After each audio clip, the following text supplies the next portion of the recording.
Oh man, I just recorded a whole podcast and I was listening to piano music in the background because my husband was doing something and I didn't want him to distract me. And the piano music is so loud, you can't even hear what I'm saying. So if you have a podcast and you're listening to music, don't go recording while you're still listening to music on your computer. So, y'all. Mm-mm.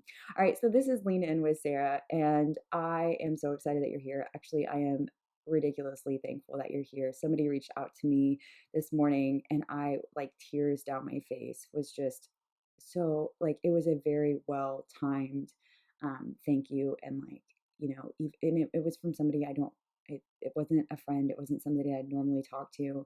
And honestly didn't know she was listening.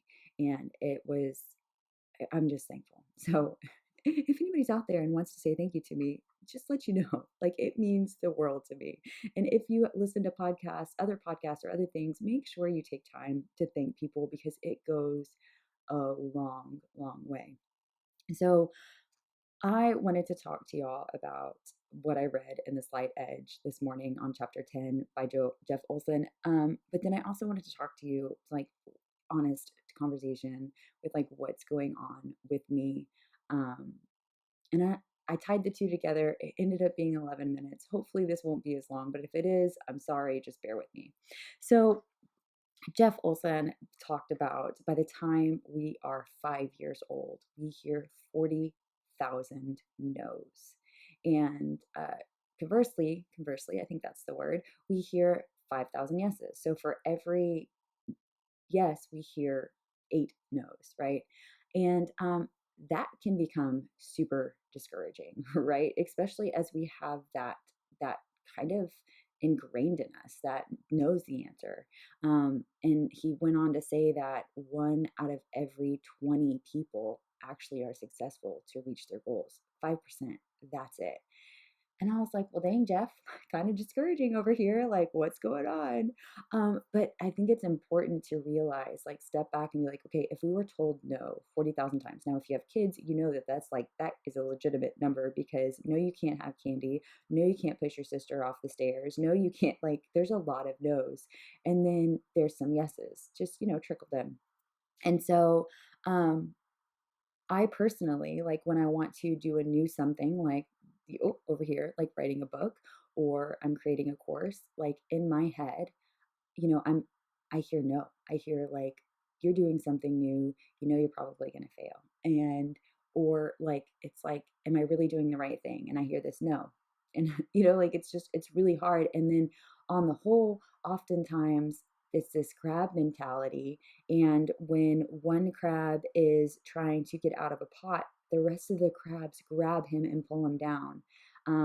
Thankfully, I've got some really encouraging people, my husband, my kids, even though they say, Mom, you're always working. I'm like, well, that's because I work from home. When daddy leaves, daddy's not here a lot during the week. He's working too. You just don't see him working, but they still encourage me. And then my family and my friends, super encouraging, but still, it's this inner voice that's saying, you're probably not going to be successful. And I have to be like, shut up, voice. You don't matter. Like, I want to hear the yeses. I want to focus on the things that I can do. And so, one of the things that uh, Jeff mentions is like when we start something new, or when we start doing something, right? It's a linear line. Now, success actually doesn't stay linear; it curves.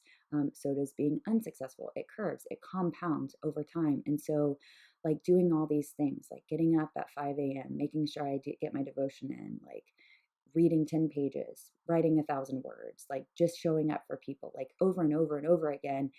At first, I don't feel like I'm doing anything. Like I shared with one of my friends, I'm like, I've written, 11,000 words in the past week and a half, and does it matter?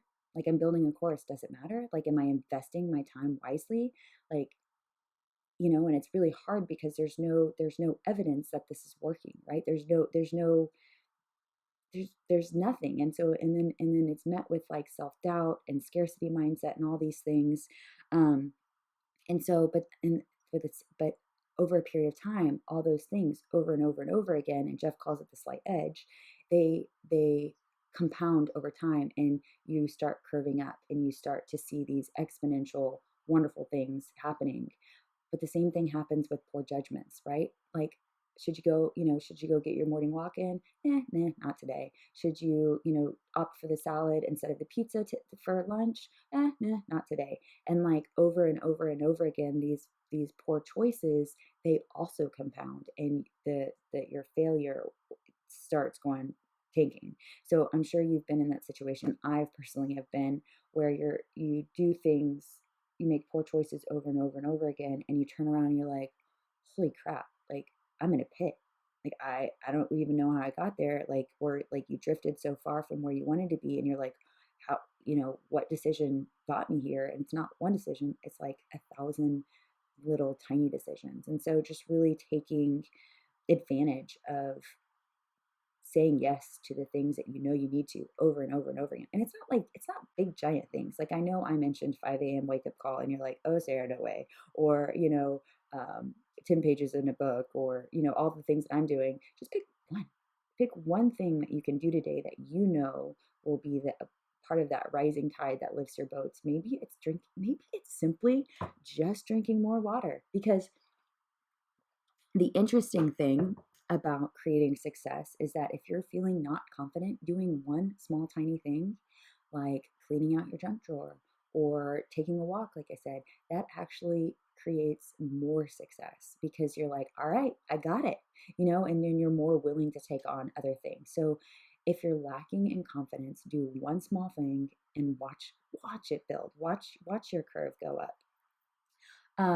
It's interesting. I'm actually talking about something very different than what I talked about in my first podcast. So, um, the last thing I wanted to leave y'all with is the personal, what is it? The state of address or whatever. For me personally, I know I shared with you there's some self doubt and stuff creeping in, but the company that I work for is my parents' company, and we are in the oil and gas industry.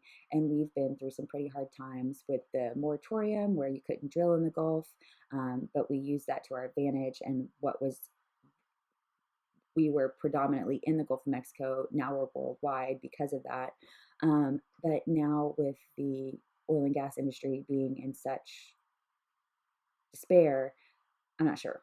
I'm not sure if we're going to make it. And none of us are. But we aren't blaming others. We aren't saying, well, if this was better, then we'd be able to do this. Or if that was better, then we'd be able to do this. We're taking responsibility and ownership of all of our actions. And we are being proactive as we move forward. Sure, we might go down with the ship, but we're going to fight. And so, one of the things that Jeff pointed out in his book was the importance of um, differentiating between having this blame mentality and responsibility mentality. And so, like, if you have that blame mentality, like, you're basically pointing fingers at others, you're unwilling to change, you're giving away your power because it's somebody else's fault, it's something else's fault. You're stuck in survival mode. And believe me, I know how that feels, and it is awful.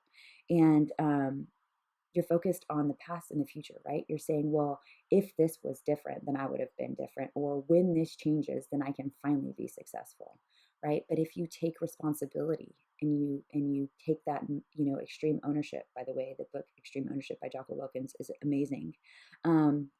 You go into things with an understanding that you have the power, you have the abilities to make the change, right? You're willing to grow, you're willing to like take the time and cultivate, and plant, cultivate, and like finally harvest in its time, right? You're thriving. Again, you own your power, and you live in the now, you live in the presence, you know the importance of getting that next, like, yes, I did what I should. And he pointed out in his book that people that are successful look at time as an ally. It is something that you rely on. It's what compounds that interest over time, right? It's what compounds your actions that you're doing over and over again to see these amazing results. But people who are unsuccessful see it as what was the word? An enemy, right? Um, they seek to avoid the passage of time, and they want their results now. So I just thought that was really interesting. And yeah, so I get it. I get that this time right now is really, really hard. Not only Do I have a job in the oil and gas industry? I have a job in the nutrition coaching industry.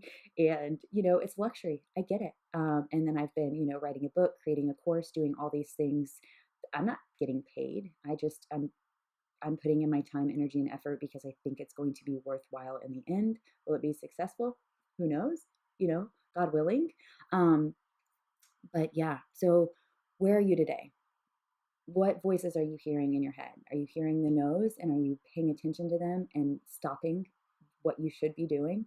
Or are you saying, I hear you know, but you know what? I'm taking responsibility. This is my life. I'm living in the present. I'm taking ownership. I'm putting in the time to allow whatever I planted to be cultivated. And I'm going to be persistent and patient, and I will be successful. That's the thing. I will, like, that's what you need to say over and over again. I will be successful. Better yet, I am successful.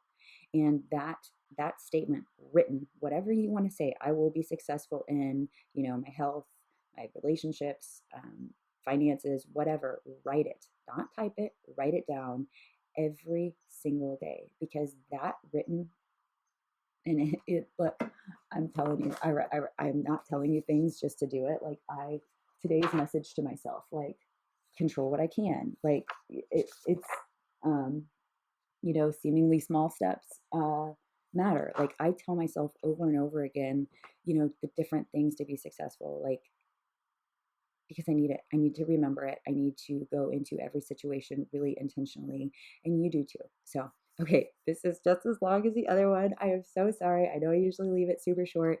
I am so thankful for you for listening. I really appreciate it.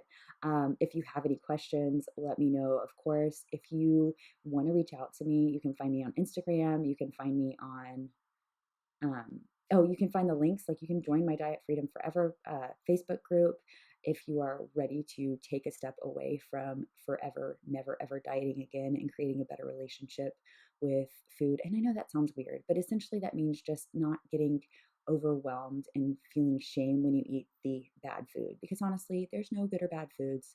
If you're relying on the scale too much, like all these things, like if you know that, like, you're either in a diet, coming out of a diet, or want to go on a diet, like, this group is for you. So, yeah. Okay. Thanks for listening. Have an amazing, amazing day, and I will talk to you later.